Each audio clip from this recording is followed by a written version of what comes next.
भाई मैं बहुत बड़े एक प्रॉब्लम में फंस चुका हूँ और आपको मैं थोड़ा सा मेरा एक्सपीरियंस शेयर करना चाहता हूँ कि इमिग्रेशन में क्या हुआ। भाई फाइनली हम रशिया में एंट्री कर चुके हैं। ये सामने का नज़ारा है। जस्ट अभी 5 मिनट पहले ही इमिग्रेशन पूरा किया है।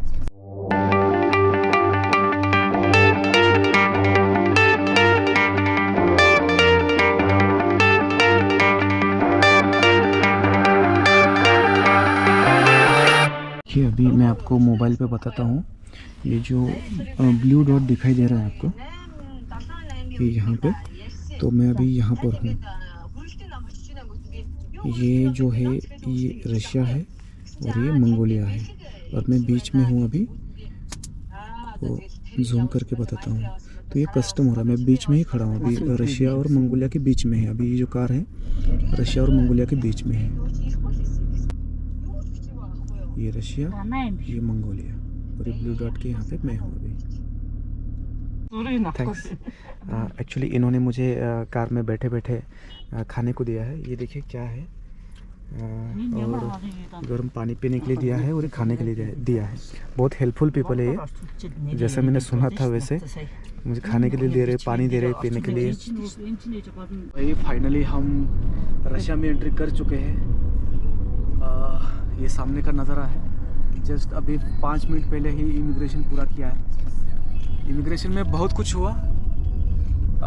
मैं आपको शेयर करता हूँ एग्जैक्टली क्या हुआ। मंगोलिया का डिपार्चर तो हो गया तुरंत से, लेकिन आगे आया रशिया के इमिग्रेशन के वहाँ पे। तो मैं मिलता हूँ ज़रा 5 मिनट आपसे। जो गाड़ी का ओनर है वो खुद उतर के यहाँ पे कुछ इन्होंने अंदर जाके अभी वहाँ पे कुछ शायद से कार्ड स्कैन कर रही है या ऐसा कुछ है। मैं फ़र्स्ट टाइम यहाँ पे आया हूँ, तो उनसे पूछूंगा मैंने उन्होंने क्या क्या कैसे पेट्रोल भरा। बहुत ठंड है यार, बहुत ठंड है यहाँ पे। मंगोलिया में इतना नहीं था। जैसे ही रशिया में एंट्री मारी मैंने, एक तो बारिश हो रही है यहाँ पे और बारिश भी हो रही है और ठंड, हवा इतनी है और उसकी वजह से ठंड इतनी बहुत। मैंने जैकेट पहना है फिर भी बहुत ठंड लग रही है। देखो ये वहाँ पे पेमेंट करके आई और हाथ से ये यहाँ पे पेट्रोल भर रही है।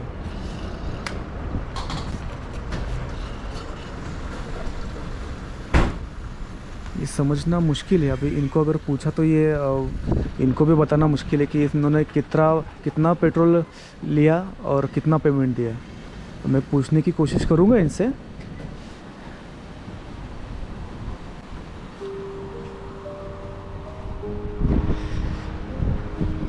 देखिए यहाँ पे क्लाइमेट कैसा हो रहा है।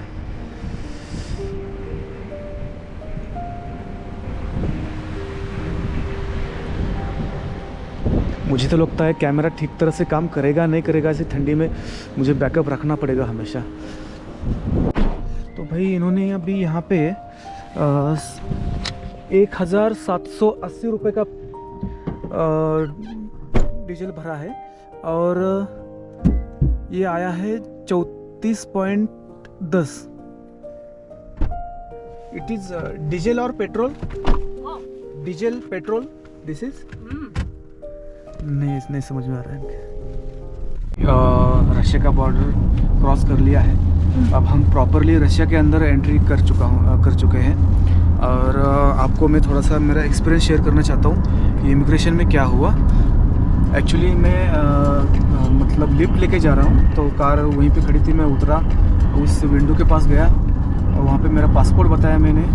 पासपोर्ट वगैरह बताने के बाद उसने कुछ देर रुकने के लिए बोला, तो 5 मिनट में ऐसे ही खड़ा रहा और फिर मुझे ठंड लगने लगी। तो उन्होंने बोला जाओ आप कार के अंदर जाके बैठो। तो मैं कार में जाके बैठ गया। फिर 5-10 मिनट के बाद वापस मुझे बुलाया गया। सिक्योरिटी वाला मुझे बुलाने के लिए आया, आकर फिर दूसरी जगह पे ले गया मुझे। और फिर वहाँ पे एक दूसरा कोई ऑफिसर आया था, तो उसे इंग्लिश आ रही थी, क्योंकि पहले वाली जो मैडम थी उसे कुछ मतलब इंग्लिश नहीं आ रही थी, तो उसकी कुछ समझ में नहीं आ रही थी मैं क्या बोल रहा हूँ वो क्या बोल रही है। तो वहाँ पे आया वो और मुझे बोला कि मैं बॉर्डर कंट्रोल ऑफिसर हूँ और कुछ सवाल पूछे मुझे वहाँ पे।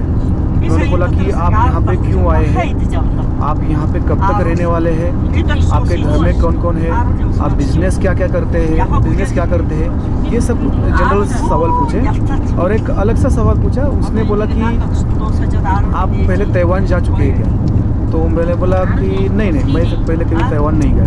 तो क्यों पूछा ये पता नहीं। तो फिर उसके बाद उसने पूछा, उसने मतलब ज़्यादा कुछ बोला नहीं, वेलकम टू रशिया बोला, वेलकम टू रशिया ऐसे बोला उसने। और फिर पासपोर्ट तो उसने उसके पास ही रखा, दिया नहीं, वापस ले गया और बोला कि आपको 5 से 10 मिनट में वापस दे देंगे पासपोर्ट। मैं फिर से कार में जाके बैठ गया, कार में जाके बैठा। फिर 10 मिनट के बाद वापस से एक ऑफिसर आया और उसने मेरा पासपोर्ट मुझे वापस दिया।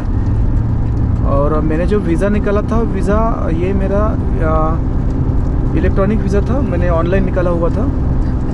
तो उतना ही लगा सिर्फ वहाँ पे, वीज़ा और पासपोर्ट ही देखा, डॉक्यूमेंट ज़्यादा कुछ बाकी तो कुछ मांगे नहीं, सिर्फ कुछ सवाल पूछे, उतना ही।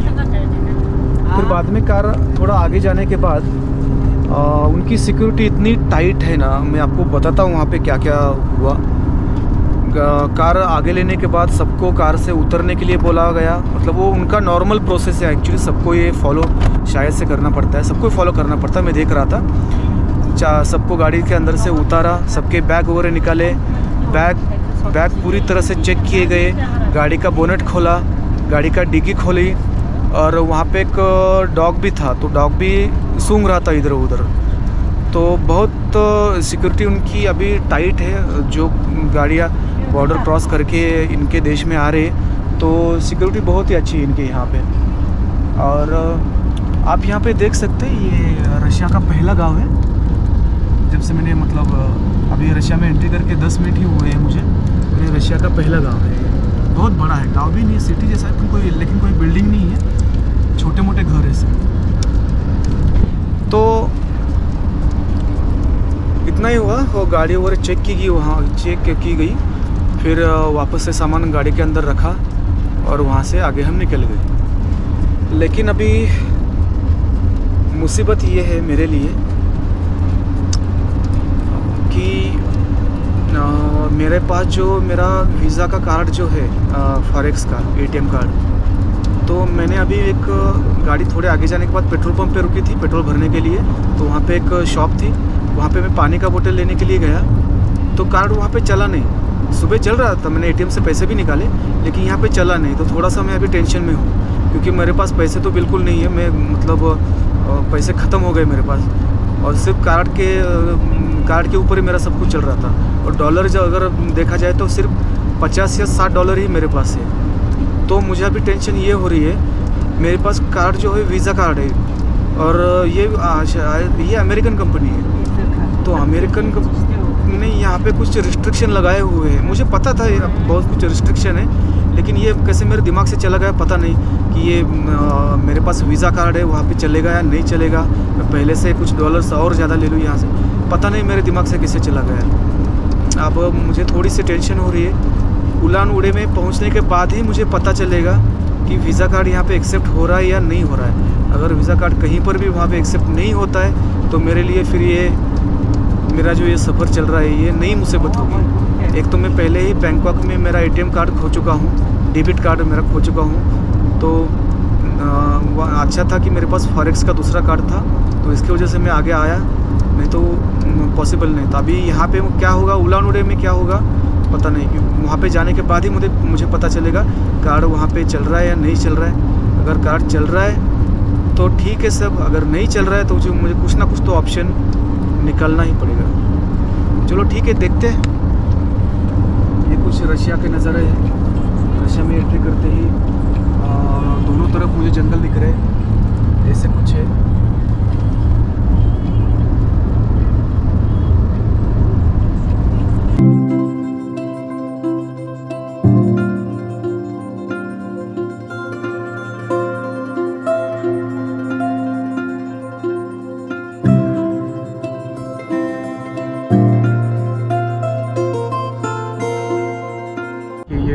रशिया का एक गांव है।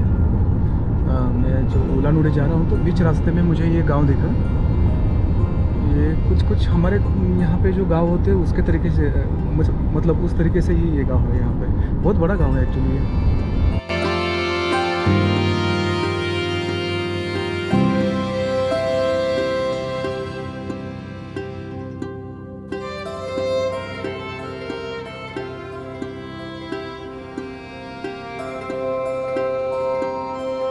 पे हम रुके हुए रेस्ट लेने के लिए।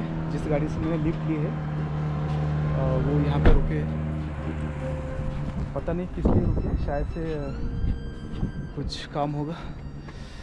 तो मैं भी कब से यही सोच रहा था कि कुछ ना कुछ वजह से गाड़ी रुक जाए, क्योंकि आजू बाजू का है, थोड़ा सा मैं कुछ रिकॉर्ड कर लूँ यहाँ पे। ठंड है वैसे, लेकिन सहन कर सकते हैं, इतनी तो ठंड है, मतलब सहन नहीं हो सकती इतनी नहीं। हवा ठंडी है बहुत सारी, मतलब हमारे यहाँ पे जैसे कि विंटर के सीज़न में, विंटर एकदम पीक में रहता है ना, दिसंबर का आखिरी दिन या जनवरी के कुछ दिनों में, तो वैसा क्लाइमेट है अभी यहाँ पे। थोड़ी देर पहले यहाँ पे शायद बारिश होके गई है। आते समय कुछ जगहों पे जैसे मंगोलिया में छोटी छोटी पहाड़ियाँ थी, पेड़ नहीं थे, ऐसी कुछ पहाड़ियाँ थी, और बीच बीच में फिर ऐसी झाड़ियाँ आ रही थी। जो विंटर के टाइम में मतलब हिल स्टेशन पे जो जैसे पेड़ होते हैं ना, वैसे पेड़ है आजू बाजू में। जंगल है एक्चुअली यहाँ पे, बीच बीच में बहुत बड़े बड़े जंगल आ रहे हैं। मुझे तो अभी भी वो दिमाग में बात खाई जा रही है कि जाने के बाद ये मेरा कार वहाँ पे चलेगा या नहीं चलेगा। जो भी होगा आगे देख लेंगे। यहाँ का ये हाईवे है, हाईवे देखिए कैसा है, ये 4 लेन का हाईवे है, लेकिन बीच में डिवाइडर नहीं है इसके।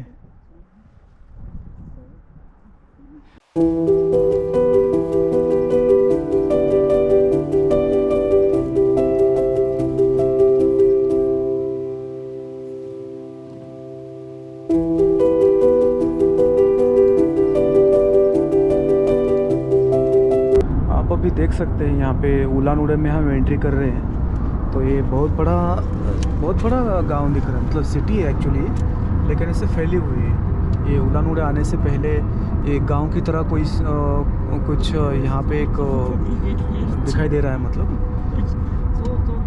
उलान उड़े जो है अभी सामने है। यहाँ के घर देखिए आप कैसे, घर बिल्कुल अलग है, उनकी छतें देखिए आप कैसी हैं। इसके बाद शायद वो सिटी लगेगा, उलान उड़े जो जिस सिटी में मैं जा रहा हूँ। तो ये जो घर है ये ख़त्म होने के बाद कुछ देर आगे जाने के बाद शायद से वहाँ पे फिर उलान उड़े है।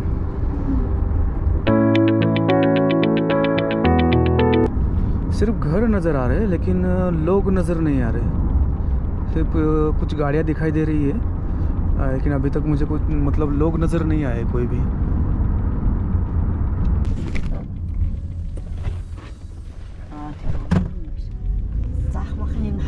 गाड़ी अचानक से रुक गई थी, मैं गिरने वाला था, पकड़ लिया। अब देखिए उस तरफ, मैं एक्चुअली कांच खोल नहीं सकता, बाहर बहुत ही ठंडी हवा है, इसके लिए थोड़ी सी क्लैरिटी कम आ सकती है। तो अगर दिखाई दे रहा तो ये घर देखिए कैसे, बहुत बड़ा गाँव है ये, फैला हुआ है। इनकी छतें ऐसी क्यों हैं कि यहाँ पे विंटर के सीज़न में बर्फ़बारी बहुत होती है, और ये जो बर्फ़ होता है नीचे जल्दी गिर जाए, मतलब ऐसे, इसके लिए यहाँ की छतें जो है घरों की, ये इस तरीके की होती है। अभी जो ये सामने आप सिटी जो देख रहे हैं यही उलान उड़े है, और पहले जो दिखाई दिया था वो उलान उड़े आने से पहले का इलाका था, कस्बा टाइप था, मतलब जो गांव टाइप होते हैं ना उस टाइप में था। अब यहाँ पे कुछ मुझे छोटी छोटी बिल्डिंगें दिखाई दे रही है वैसे, और अभी ट्रैफिक भी थोड़ा सा बढ़ गया है, रास्ते पर गाड़ियाँ वगैरह दिखाई दे रही है। अभी प्रॉब्लम ये है कि जिस हॉस्टल में मुझे जाना है, तो इनको मैं कैसे समझाऊँ कि मुझे वहाँ पे जाना है। मैं एक काम करता हूँ, आगे जाके ना उनको मैं किसी स्टॉप पे छोड़ने के लिए बोलता हूँ, फिर वहाँ से मैं किसी तरह से चला जाऊँगा हॉस्टल में। अगर इनको बताऊँगा मैं मैप में कि यहाँ मुझे जाना है, अगर इन्होंने छोड़ा तो ठीक है, नहीं तो फिर जाऊँगा, ऐसे ही चला जाऊँगा, मैं चलते हुए जा सकता हूँ। मैप ऑफलाइन मैप तो चल रहा है, उस पे मैंने पहले से सेव करके रखा है, जिस हॉस्टल में मुझे जाना है वो पहले से मैंने सेव करके रखा है, तो उसके थ्रू भी मैं वहाँ पे जा सकता हूँ। मैंने डायरेक्टली आया हूँ यहाँ पे, पूछ के देखता हूँ अभी कैसे क्या है। ये उलान उड़े सिटी है, इसके सामने देखो ये कुछ ट्रेन की पटरियाँ वगैरह है, ट्रेन स्टेशन है शायद से सामने। क्लाइमेट बहुत ही ठंडा है यहाँ पे। मेरे कार्ड का प्रॉब्लम हुआ है, मैं एटीएम से कैश निकालने गया था, एटीएम से कैश नहीं निकल रही, मेरे पास कुछ डॉलर पड़े हैं, अभी उससे ही मुझे यहाँ पे बुकिंग करके यहाँ पे रहना पड़ेगा और मेरे बैंक का जो एटीएम का प्रॉब्लम, जो कुछ प्रॉब्लम हुआ है वो सॉल्व करना पड़ेगा पहले। क्या हुआ है क्या नहीं पता नहीं, अभी ये रिस्ट्रिक्शन की वजह से हो रहा है, बंद हो गया कार्ड या दूसरा कुछ है पता नहीं, बाद में ही पता चलेगा। पहले मैं यहाँ पे बुकिंग कर लेता हूँ, रूम ले लेता हूँ, फिर बाद में कार्ड का प्रॉब्लम सॉल्व करता हूँ। तो मैं थोड़ा आपको अपडेट बता दूँ यहाँ पे क्या हुआ है। मैं अभी हॉस्टल के बाहर रिसेप्शन पे बैठा हूँ। मुझे यहाँ पे आके तकरीबन 2.5 से 3 घंटे हो चुके हैं। प्रॉब्लम ये हो चुका है कि मेरा जो फॉरेक्स का जो कार्ड है वो काम नहीं कर रहा है। मैं 2-3 बार एटीएम गया, एटीएम से मैंने कोशिश की पैसा निकालने की, पैसा नहीं निकल रहा है। मैंने यहाँ पर भी इनके पास जो स्वैप मशीन है वहाँ उस पर भी ट्राई किया, पेमेंट नहीं निकल रहा है। मैंने बैंक में कॉल किया है, बैंक से मेरा कांटेक्ट चालू है, वो भी वहाँ से ट्राई कर रहे। इशू समझ में नहीं आ रहा है कि क्यों ऐसा हो रहा है। वो तो बोल रहे कार्ड एक्टिव है, कोई प्रॉब्लम नहीं है, सब कुछ ठीक है। तो उन्होंने जैसा बोला वैसे मैंने किया, एटीएम में गया, वापस से मैंने ट्राई किया, सब किया। ऐप जो है, ऐप के ऊपर भी मैंने सब देखा, सब एक्टिव है, सब कुछ ठीक है, लेकिन प्रॉब्लम समझ में नहीं आ रही। तो वापस से उन्होंने कॉल, शायद ईमेल किया होगा उनके हेड ऑफिस पे। तो अभी भी बात चालू है और सिचुएशन बहुत ही अभी थोड़ा सा मतलब बोर हो चुका हूँ मैं। एक्चुअली मैंने कुछ खाना भी नहीं खाया है और यहाँ पे टेम्परेचर बहुत ही कम है। मेरे पास डॉलर है लेकिन डॉलर वो एक्सेप्ट नहीं कर रहे यहाँ पे रिसेप्शन पे। कुछ तुगरिक बचे हैं मंगोलिया के, वो भी एक्सेप्ट नहीं कर रहे। तो अभी भी मैं वेट कर रहा हूँ। मैं कुछ 4:30 या 5 बजे के आसपास यहाँ पे आया था। अभी 7:15 हो चुके हैं, 2.5-3 घंटे होने को आए हैं। मैं ऐसे ही बैठा हूँ, ठंडी लग रही है, भूख भी लग रही है, कुछ कर नहीं सकता मैं, क्योंकि अगर मैं यहाँ से गया तो वाईफाई बंद हो रहा है। जब तक मैं यहाँ पे हूँ तब तक वाईफाई है और मेरा बैंक में कॉन्टैक्ट चालू है। क्योंकि यहाँ पे आने के बाद मैंने सिम कार्ड भी नहीं लिया। मैं सिम कार्ड यहाँ पे लेने वाला हूँ रशिया में, लेकिन अब तक लिया नहीं मैंने। तो अभी देखता हूँ क्या होता है इससे आगे। अभी तक प्रॉब्लम का सोल्यूशन नहीं निकला है। अगर प्रॉब्लम का जल्दी सोल्यूशन नहीं निकलता है तो कुछ ना कुछ तो करना पड़ेगा मुझे, क्योंकि बैठे बैठे मैं अभी बहुत मतलब परेशान हो चुका हूँ मैं बहुत। भाई मैं बहुत बड़े एक प्रॉब्लम में फंस चुका हूँ। मैं आज रशिया में 4 बजे आया यहाँ पे, लेकिन पता नहीं क्यों मेरे दिमाग से निकल गया था कि यहाँ पर सब कुछ बैन है। मुझे दिमाग में था कि यहाँ पे बहुत कुछ चीज़ें बैन है, लेकिन ये मेरे दिमाग में नहीं आया। ये मेरे दिमाग में नहीं आया कि यहाँ पर कार्ड भी एक्सेप्ट नहीं होगा करके, कार्ड भी नहीं चलता है यहाँ पे करके, और मेरा सब कुछ कार्ड पे डिपेंड था। मैं अभी आया यहाँ पे 4 घंटे से मैं ट्राई कर रहा हूँ कार्ड चालू करवाने, बैंक में कॉल किया, सब कुछ किया, सब किया, लेकिन कुछ भी नहीं हो रहा है। अब अगर कार्ड चालू नहीं हुआ तो ट्रिप का तो छोड़ो, मैं रशिया से बाहर भी नहीं जा सकता। बाहर कैसे जाऊँगा? बाहर जाऊँ मुझे रोड पे रहना पड़ेगा। मेरे पास कुछ भी पैसे नहीं है, सिर्फ $50 बचे। $50 में कुछ भी नहीं होगा। अभी सिर्फ हॉस्टल का बुकिंग लिया है, वो भी 1 दिन का। कल का क्या करूँगा मुझे पता नहीं। मैं बुरी तरह से फंस चुका हूँ यहाँ पे। अभी कुछ भी रास्ता नज़र नहीं आ रहा है। बैंक वाले बोले कि कुछ अल्टरनेट कुछ इसका सॉल्यूशन निकलता है कि हम देखते हैं। तो अभी तक तो कुछ हुआ नहीं। अभी 9 बजने को है रात को, और मुझे खाने के पैसे भी नहीं थे मेरे पास। किसी तरह से कुछ पैसा बचा था, तो उससे मैंने यहाँ पे एक कुछ खाने को लिया है। देखिए ये ऐसा है, कुछ एक करके इसके ऊपर रखा है, ये कुछ ब्रेड टाइप कुछ है ये। तो अभी पता नहीं क्या होने वाला है मेरे साथ, आगे का बिल्कुल पता नहीं है।